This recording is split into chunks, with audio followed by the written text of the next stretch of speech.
Everyone. तो आज हम लोग इसके आगे का चैप्टर अब हम शुरू करते हैं। ठीक है, तो सबसे पहले हम लोग एक्टिविटी डिस्कस करेंगे, दैट इज एक्टिविटी 6.3। इस एक्टिविटी में हम लोग चेक करेंगे कि हमें एपिडर्मिस कैसे, हम लोग किसी भी प्लांट के एपिडर्मिस को हम लोग कैसे देख सकते हैं। ठीक है, तो यहाँ पे हम लोग क्या करेंगे, स्टेम के एपिडर्मिस को चेक करेंगे। तो हमें एक प्लांट लेना है। सबसे पहले प्लांट का नाम क्या है, रोयो। उसके हमने फ्रेशली प्लग्ड लीफ, उसके एक फ्रेशली लीफ को हमने प्लग कर लिया। उसके बाद उसको स्ट्रेच करके रखना है लीफ को। स्ट्रेच करके रखने के बाद हम उस लीफ को क्या करेंगे, ब्रेक करेंगे। ठीक है, तो जब हम उसको ब्रेक कर रहे होंगे, उसको हमने स्ट्रेच ही रखा हुआ है तो उसके अंदर से कुछ पील और स्किन टाइप कुछ उसके अंदर से निकलेगा, हम उसको निकाल के बाहर रख देंगे। उसके बाद उस वाली लीफ को हम लोग क्या करेंगे, एक पेट्री डिश में डाल के रखेंगे। पेट्री डिश में जिसमें पहले से हमने पानी को रख रखा होगा। उसके बाद उसके ऊपर से कुछ फ्यू ड्रॉप्स डाल देंगे सेफ्रोनिन सोल्यूशन की। फिर उसको कुछ मिनट्स तक हमें वेट करना है। उसके बाद हम उसको एक स्लाइड में ट्रांसफर कर देंगे। स्लाइड को फिर कवर स्लिप से कवर करके हम उसको माइक्रोस्कोप के अंदर देखेंगे। हमें माइक्रोस्कोप में क्या नजर आएगा, आउटर मोस्ट लेयर हमें नजर आएगी, दैट इज एपिडर्मिस। तो यहाँ पे हमें वही बोला है कि what do you observe is the outermost layer of cell called epidermis। Epidermis हमारी usually single layer of cells होती है। ऐसा नहीं कि एक layer, second layer, third layer, fourth layer, नहीं। एपिडर्मिस हमारी एक सिंगल लेयर ऑफ सेल्स होती है। ठीक है, जो प्लांट्स हमारे ड्राई हैबिटेट में पाए जाते हैं, जो प्लांट्स हमारे ड्राई हैबिटेट में पाए जाते हैं, तो वहां पे पहले से हमें पता है पानी की तो कमी होगी क्योंकि ड्राई हैबिटेट है। ठीक है, तो वहां पे हमारा एपिडर्मिस क्या होता है, थिकर होता है। द एपिडर्मिस में बी थिकर। थिक क्यों हो जाता है वो, ताकि वो प्लांट को प्रोटेक्शन प्रोवाइड कर सके against water loss is critical. क्योंकि वहां पे अगर वाटर लॉस होएगा प्लांट से तो वो क्या होगा, प्लांट के लिए क्रिटिकल सिचुएशन आ जाएगी वहां पे। तो एपिडर्मिस थिक हो जाता है ताकि पानी कम से कम लॉस हो। ठीक है, और ये हमारे एंटायर सरफेस ऑफ प्लांट में प्रेजेंट होती है। एपिडर्मिस मीन्स स्टेम में भी होगी, रूट में भी होगी, ब्रांचेस में भी होगी, लीव्स में भी होगी, हर एक पार्ट में ये हमारी एपिडर्मिस लेयर प्रेजेंट होगी। ठीक है, ये क्या करती है, it protects all the parts of a plant. ठीक है, epidermal cells on the aerial parts of the plant often secrete a waxy water resistant layer on their outer surface. जो हमारे एरियल पार्ट्स होते हैं प्लांट के, aerial parts हमारे कौन से होते हैं, स्टेम हो गए, रूट हो गई, फ्लावर्स हो गए, फ्रूट्स हो गई, ये हमारे क्या है, सारे एरियल पार्ट्स हैं। ठीक है, इनके जो एपिडर्मल सेल्स होती हैं वो क्या करते हैं, एक सिक्रीट और वैक्सी लेयर सिक्रीट करते हैं। ठीक है, उसको हम क्या बोलते हैं, वो हमारी क्या होती है, वाटर रेजिस्टेंट लेयर होती है ऑन देयर आउटर सरफेस, ताकि पानी लॉस ना हो सके। ठीक है, तो एपिडर्मिस का हमारा मेन रोल क्या होता है प्लांट में, this aids in protection against loss of water, बचाता है ताकि पानी लॉस ना हो। मैकेनिकल सपोर्ट प्रोवाइड करता है and invasion by parasitic fungi. Parasitic, कोई भी पैरासिटिक फंजाई उस प्लांट को इन्वेड ना कर पाए। इन्वेड मतलब उसको अंदर जाके प्लांट के उसको इन्फेक्ट ना कर पाए, उससे भी एपिडर्मिस लेयर हमारी प्रोटेक्ट करती है। ठीक है, अगर हमसे क्वेश्चन में पूछा जाता है कि एपिडर्मिस लेयर के हमारे रोल क्या है, ठीक है, तो हम ये सारे रोल्स को वहां पे मेंशन कर सकते हैं। इसका इतना प्रोटेक्टिव रोल होने की वजह से जो सेल्स ऑफ एपिडर्मल टिश्यूज होते हैं वो क्या होते हैं, कॉन्टिन्यूअस लेयर बनाते हैं। मतलब वहां पे कहीं भी गैप नहीं होगा। अगर गैप नहीं है तो यहाँ पे हम क्या बोलेंगे, without intercellular spaces. Most epidermal cells हमारे कैसे दिखते हैं, रिलेटिवली फ्लैट होते हैं। जो इनके आउटर साइड होती है इनकी सेल्स की, एपिडर्मल सेल्स की, वो क्या होती है, थिकर होती है as compare to inner wall. Inner wall के कंपैरिजन में जो आउटर साइड वॉल्स होती है हमारी एपिडर्मल सेल्स की, दे आर थिकर। ठीक है, अगर हम एपिडर्मल सेल्स ऑफ लीफ की बात करें, एपिडर्मल सेल्स ऑफ लीफ में हमें क्या होंगे, स्मॉल पोर्स नजर आएंगे। उन स्मॉल पोर्स को हम क्या बोलते हैं, स्टोमेटा। अब हम एक एक करके एपिडर्मिस के बारे में पढ़ेंगे। पहले हम एपिडर्मिस ऑफ लीफ पढ़ेंगे, देन एपिडर्मिस ऑफ रूट के बारे में पढ़ेंगे, और फिर हम लोग एपिडर्मिस ऑफ स्टेम और ब्रांच के एपिडर्मिस के बारे में हम लोग पढ़ेंगे। ठीक है, तो एपिडर्मिस ऑफ लीफ में हमें क्या नजर आ रहे हैं, छोटे छोटे छोटे पोर्स नजर आते हैं जिसको हम क्या बोलते हैं, स्टोमेटा।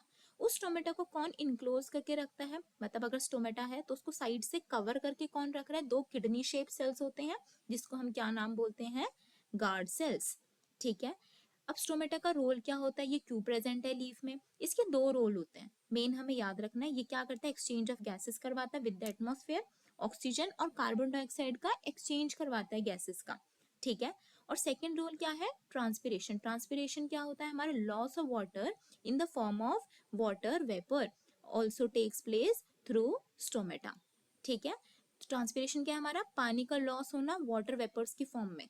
ठीक है, तभी हमें कभी कभी नजर आता है ना लीफ के ऊपर क्या जाता है, पानी पानी आ जाता है, तो that is due to transpiration की वजह से। ठीक है, कहाँ से हो रहा है ये, स्टोमेटा से हो रहा है ये।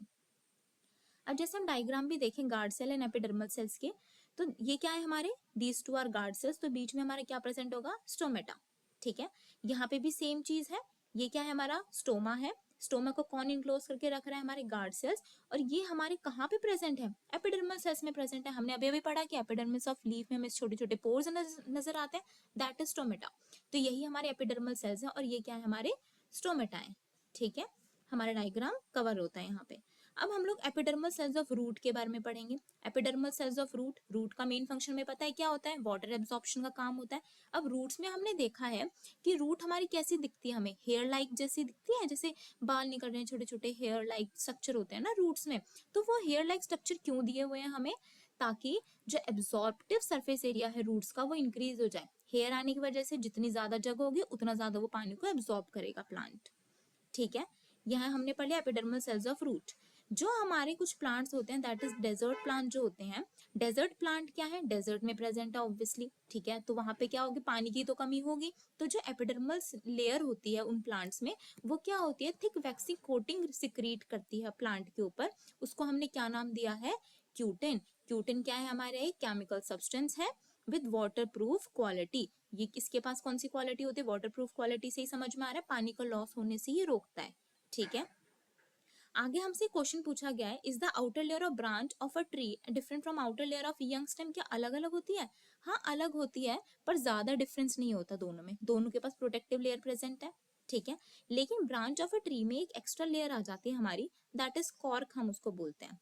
ठीक है, जैसे जैसे प्लांट हमारा ओल्डर होता जाता है, एज प्लांट ग्रो ओल्डर, तो आउटर प्रोटेक्टिव लेयर जो है हमारी टिश्यू की वो क्या होती है, उसके अंदर कुछ कुछ डिफरेंट डिफरेंट चेंजेस आने लग जाते हैं। ये चेंजेस कैसे होते हैं, देखो जैसे हमारी एपिडर्मिस लेयर है वैसे ही हमारे प्लांट के अंदर एक कॉर्टेक्स लेयर पाई जाती है, वो इनसाइड में प्रेजेंट होते हैं, हमारे ब्रांच और स्टेम के इनसाइड में हमारी कॉर्टेक्स लेयर प्रेजेंट होगी। उस कॉर्टेक्स लेयर के अंदर हमारे कुछ secondary meristem like special tissues present होते हैं। सेकेंडरी मेरिस्टेम क्या है, हमारे स्पेशल टिश्यूज हैं, वो क्या करते हैं, न्यू सेल्स की फॉर्मेशन करते हैं। तो कॉर्टेक्स लेयर के अंदर कौन है, सेकेंडरी मेरिस्टेम। सेकेंडरी मेरिस्टेम क्या कर रहा है, न्यू सेल्स की फॉर्मेशन कर रहा है। उन न्यू सेल्स जब बहुत सारे सेल्स सिक्रीट मतलब बन जाएंगे, ठीक है, तो वो क्या बन जाएंगे, ग्रुप ऑफ सेल्स मिलके एक नया टिश्यू बना लेंगे। उस टिश्यू को हमने नाम दिया है कॉर्क। ठीक है, यहाँ पे लिखा हुआ है a strip of secondary meristem, कहाँ पे हमारी कॉर्टेक्स में, और वो क्या करते हैं, लेयर ऑफ सेल सिक्रीट करती है जो मिलके क्या बनाते हैं, कॉर्क बनाते हैं। समझ में आ गया, कॉर्टेक्स, कॉर्टेक्स के अंदर सेकेंडरी मेरिस्टेम प्रेजेंट है, सेकेंडरी मेरिस्टेम न्यू सेल्स की फॉर्मेशन करता है और ग्रुप ऑफ सेल्स मिलके एक नया टिश्यू बना रहे हैं, दैट इज कॉर्क। अब सेल्स ऑफ कॉर्क हमारे कैसे होते हैं, क्या होते हैं, ये डेड होते हैं, कॉम्पैक्टली अरेंज्ड है, कॉम्पैक्टली अरेंज्ड है और without intercellular spaces, intercellular spaces नहीं है, जिसका काम प्रोटेक्शन होता है उसके सेल्स जनरली डेड होते हैं और उनके बीच इंटरसेलुलर स्पेसेस नहीं होती, जैसे हमने स्केलेटन काइमेटस टिश्यू में भी पढ़ा था। ठीक है, कॉर्क क्या करता है, एक सब्सटेंस रिलीज करता है, कॉर्क की जो सेल वॉल्स होती हैं वो क्या करते हैं, एक न्यू सब्सटेंस अपने ऊपर रिलीज करते हैं, that is suberin in their walls that makes them impervious to gases and water, मतलब ये वाटर प्रूफ भी बनाती हैं और गैसेस प्रूफ भी बनाती हैं, ज्यादा लॉस होने से रोकती हैं। अब हमारी ये रप्चर्ड एपिडर्मिस दिख रही है हमें डायग्राम में, अगर एपिडर्मिस हमारी रप्चर हो जाती है तो प्लांट को कौन प्रोटेक्ट करेगा, कौन प्रोटेक्ट करेंगे, हमारे कॉर्क सेल्स। ठीक है, यहाँ पे हमारा पूरा सिंपल परमानेंट टिश्यू कंप्लीट होता है इंक्लूडिंग एपिडर्मिस एंड स्टोमेटा।